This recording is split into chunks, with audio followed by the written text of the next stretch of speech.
Chapter 22, Venting Anger. Not far away, Lin Dong and his brother young Master Lin and his friends parked their cars by the side of the road. Young Master Lin saw the scene and said, "That guy in the spiked jacket is from the North Gate gang. The most annoying thing about these guys is, they will use intimidation and blackmail when dealing with the rich, and talk about the law in the face of bureaucracy. They are incredibly difficult to deal with." Lin Dong didn't speak, he just lowered the window and watched from the car. Su Cheng felt that these 7 guys weren't planning to let him go to take a look at the alarm system. At that moment, he could only show his helplessness through grinning. He looked around at the 7 people that were looking at him like tigers looking at a sheep and said, "You guys are doing this purposely, right? Quit the bullshit, you still have 5 minutes. Su Cheng, then don't bother counting down, I won't give you the 300,000 yuan. The guy with the chain necklace narrowed his eyes and said, "You think I'm joking with you? So, what you are saying is that you want to pick number 2 and get beaten up by us, right? What else can I do?" Su Cheng looked at him in the eyes and calmly replied, "I don't have the money, so there's only one option left for me. But since I know that you will beat me up, then why not try and fight back? After all, I'm a police officer, I can't be too much of a coward." A grim expression flashed past the face of the man in the chain necklace. Then, he raised his hand up high and swung it towards Su Cheng. However, just before it was about to touch Su Cheng's face, Su Cheng raised his hand and grabbed his wrist. He said emotionlessly, "You know you are about to hit a police officer, right?" The man with the chain necklace had an indifferent expression. "Oh, my bad, I didn't see that you are a police officer. I just saw that you rear-ended my car and got too angry." "Very well." Su Cheng faintly smiled. "I was afraid that you would see me as an officer and go easy. If that's not the case, then let's have some fun. I also need to vent some anger." That's right, Su Cheng indeed needed to release his pent-up anger. He worked so hard for the past 7 to 8 years so that one day he could join the Dragon Division. Who would have known that the damned genetic fluid injected into his body would cause his overall strength to decline? He squeezed out a smile as he walked out of his base because he didn't want his comrades to see the fragile side of him. He already cried out all his tears when his father passed away, so God knows how much he wanted to release all of his anger right now. A full-out fight couldn't have come at a better time. That night, getting drunk wasn't enough to digest all the pain, nor would it be that easy, and that was why he didn't really care about anything that was happening to him and gave those 2 beautiful ladies, Ran Jing and Shen Yao, the feeling that he was gay. In fact, entering the Dragon Division was Su Cheng's dream, but when that dream was suddenly shattered, he really felt that there wasn't much more to look forward to in life. At this point, he really wanted to take off the police uniform and fight these guys without a care in the world. The people from North Gate were stunned for a second. Then, the man in the chain necklace noticed that his wrist was suddenly twisted by Su Cheng. At the next moment, his entire face lost color as he screamed in pain. Su Cheng landed a solid kick on that guy's chest, directly sending him flying and landing with his ass facing the sky. Then, the other 6 guys' punches and kicks all began flying over. Su Cheng went head-on against those attacks with his fists and legs, completely unafraid of getting hurt.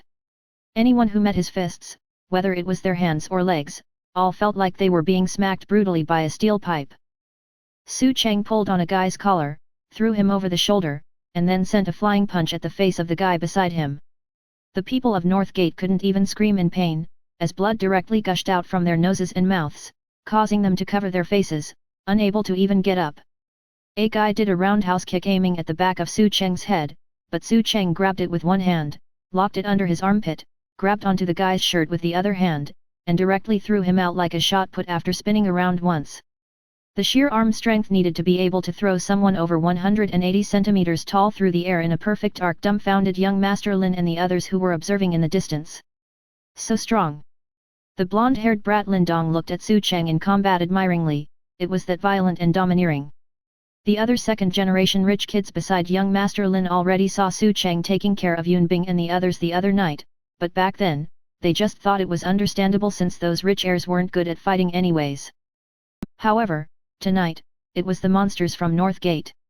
Just that guy in the chain necklace along was probably a thug, who had grown up fighting, yet the ruthless side that Su Cheng displayed tonight, gave Lin Dong and the others the feeling that he was going easy the other night in front of the club.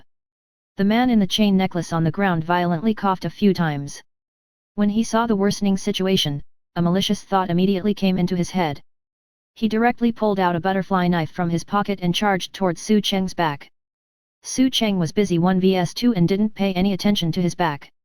When he heard someone roaring, he felt a sense of danger from his back.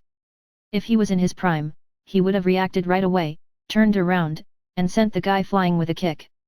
But now, he forgot the fact that his body condition worsened, and when he realized that his body couldn't react to his mind like before anymore, his face changed a little. Seeing that the dagger was about to go into his back, his subconscious immediately took over and controlled his body to react to the danger. His body moved as fast as the wind towards the guy behind him, locking the guy in place with his elbow against the guy's chest. The guy in the chain necklace was terrified and dumbfounded seeing Su Cheng dashing over, and just before he could react, he felt his body taking a hit and being sent flying like a kite with a broken string. That powerful impact felt like he had gotten rammed in the ass by a bull on crack. The other people were already like spent arrows as well, not able to pose any more threat before easily getting dropped by Su Cheng. Su Cheng was also covered in sweat and breathing heavily. His doctor was right about his body getting worse. Before when he was taking the test, he still didn't believe in the machine's analysis of the drop in his capabilities. The 7 North Gate thugs were all whining like babies and hiding their heads in their arms, their faces covered in bruises. They were indeed good tools to vent anger on. Seeing their state, Su Cheng let out a breath. Come on, continue. Seeing the guy in chain necklace who was now lying on the ground looking up at the moon, Su Cheng slowly walked over, grabbed a pack of cigarettes that had dropped on the ground, picked out one for himself, lit it up, and squatted down in front of the guy. The guy in the chain necklace squinted his eyes. You got balls, do you know who I am? Don't want to. Don't care. I'm an officer, so I'm going to arrest you if you dare to break the law. Su Cheng said in disdain, do you still want to fight? The guy weakly shook his head. Do you still want the 300,000 yuan? Su Cheng continued to ask. The guy continued to shake his head. Su Cheng stood up and threw his cigarette butt, and then landed another solid kick on the guy, causing him to scream miserably. Arresting people like you will only waste public resources.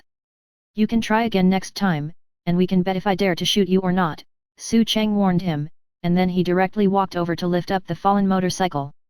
The engine roared, and he rode off, leaving young Master Lin and his guys dumbfounded. Looks like Shangchen's rich and powerful had welcomed themselves a strong opponent, but I don't know if he's going to end up as a mouse or a cat.